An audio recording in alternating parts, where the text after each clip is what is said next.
With Pokemon releasing its second game in the Legend series soon, and with recent, let's say, controversial legal events, the franchise has been on my mind more than normal.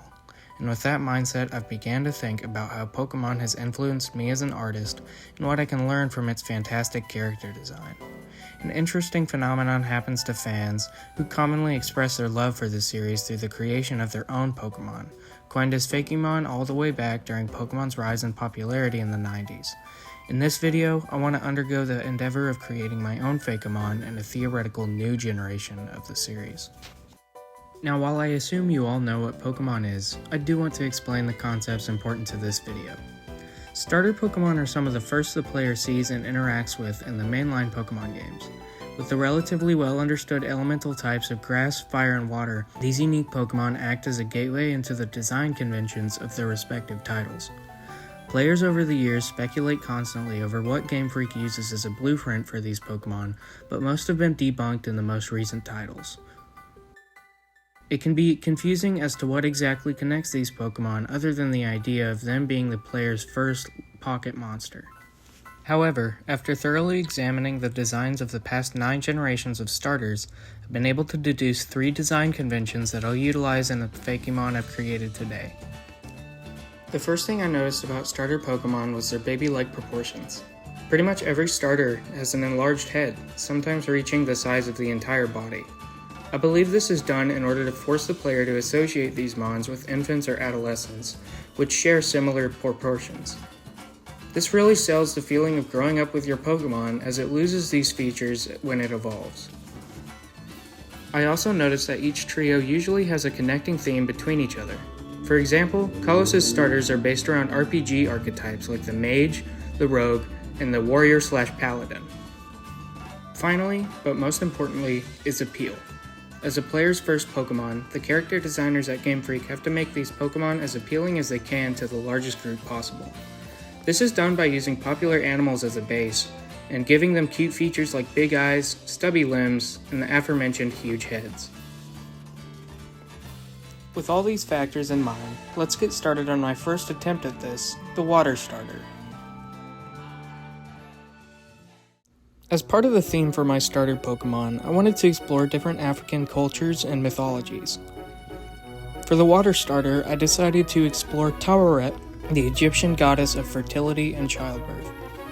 I wanted to explore this concept of motherhood by having the first stage start as a whiny baby that isn't responsible for anything at all. This would later evolve into the final stage, a very respectable hippo mother who takes care of any baby Pokemon it comes across. As you can see in the time-lapse, I initially had this Pokemon taking a cross-armed stance, really showing how stubborn it is and how whiny it is. I eventually changed this into a more simple one, but honestly, if I redesign this in the future, I plan to do a more dynamic pose like my first run-through.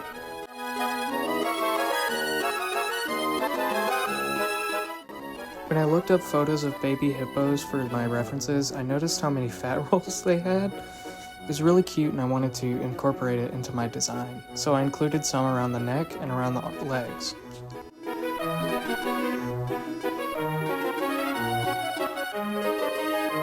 On the more technical side of designing this Pokemon, I really wasn't sure what colors I would use. I thought maybe I would use blues to hint at the fact that it was a water-type Pokemon, but I think that's really boring and restraining as a design convention. Instead, I stuck with the traditional purples of a baby hippo and golds to harken back to its Egyptian... I forgot the word, hold on. Egyptian origins, yep. Also, in order to really exaggerate the expression of this Pokemon, I included huge eyebrows, which I thought made it look even cuter.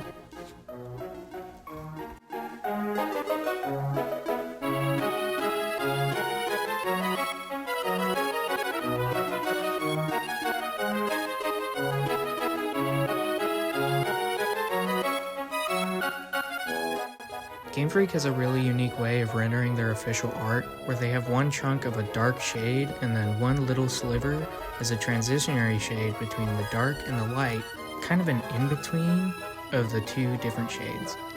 I tried to include this, if you can see it, but the speed paint is pretty fast. They also use harsh lines for their shades, and then more soft, painterly highlights. So I tried to include this as well.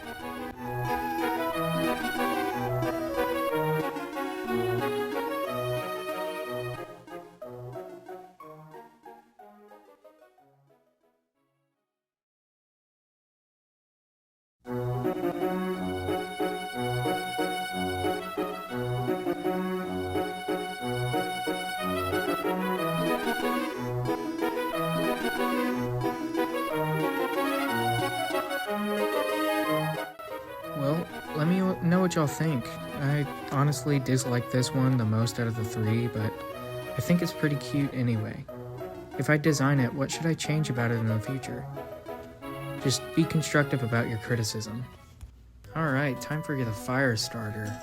I think a less nerdy designer would have based it on Ra, the sun god from Egyptian mythology, but because I wanted to explore the many different cultures in Africa, I decided to find a different entity that could represent fire. After a little bit of digging, I found my inspiration in a Nambian mythology story of a mantis stealing fire from a cooking ostrich. I thought this would be really cool and pretty funny, and I could also incorporate this into a secondary theme of growing up and learning to be less selfish. While it's not from the same culture or region, I did include a secondary inspiration of Dambe, which is a traditional Nigerian martial art. The martial art includes one bandage-wrapped hand called the spear that the combatants use as their attacking hand, and then one open-palmed hand as a shield of sorts where they use defensive maneuvers with it. The two different hands were a bit complex to incorporate in the first evolution, so I'll include it in the later evolutions down the line if this series picks up traction.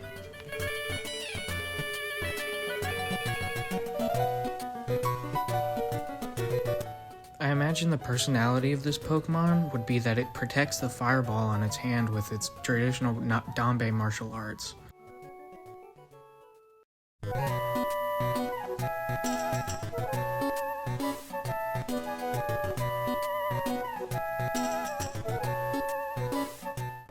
I broke design conventions for the coloration of this one as well as the last one, because I colored it green like most traditional mantises.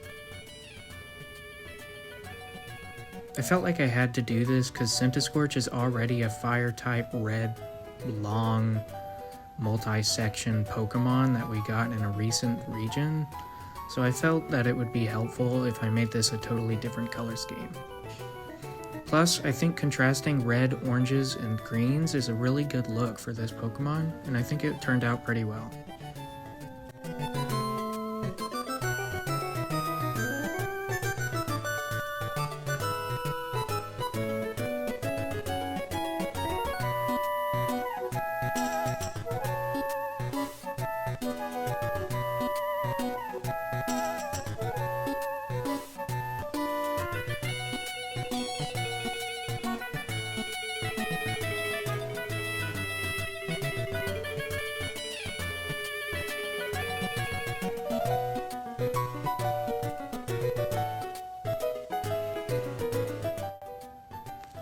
This one is my favorite overall, but I think there are some tweaks that I could still do to it.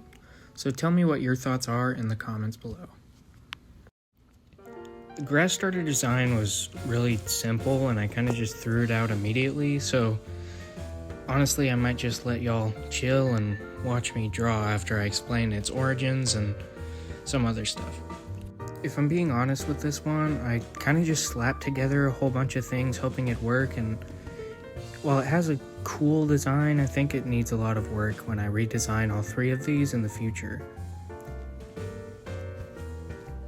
So this guy is loosely based off of, as I before mentioned, a huge list of things. So you have, well, it's an Africa region, so I have to include a lion Pokemon, right? But I realized with its pose and its tail, it kind of looks more like a monkey, so it's like a lion monkey with a bush beard. It's very strange, very lazy. If I'm being honest, if I could redo this right now, I would, but I want to push this video out. He's loosely based on the Yoruban. Yeah, I'm pronouncing that right. The Yoruban god of plants and herbs.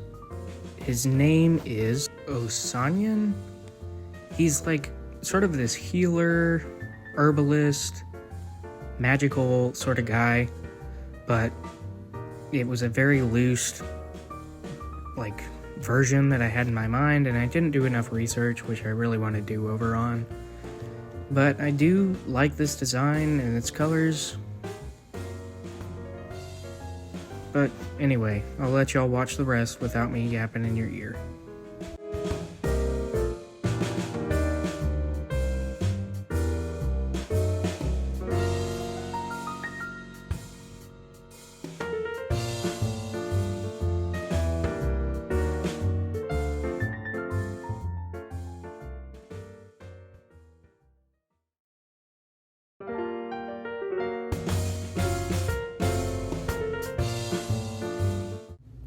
Well, that's the final Pokemon and the Fire Starter done.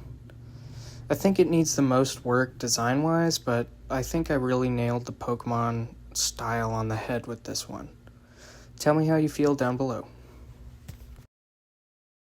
And with that, we are finally done designing the first stages of our starter Pokemon. Tell me how y'all felt down in the comments, and if you want to see the evolutions for these guys. I'll probably do them if this video gets enough traction, or if I just do it for the hell of it.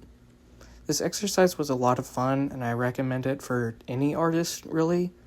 It helps with simplifying character design, and it's just fun to create cute creatures. Anyway, bye.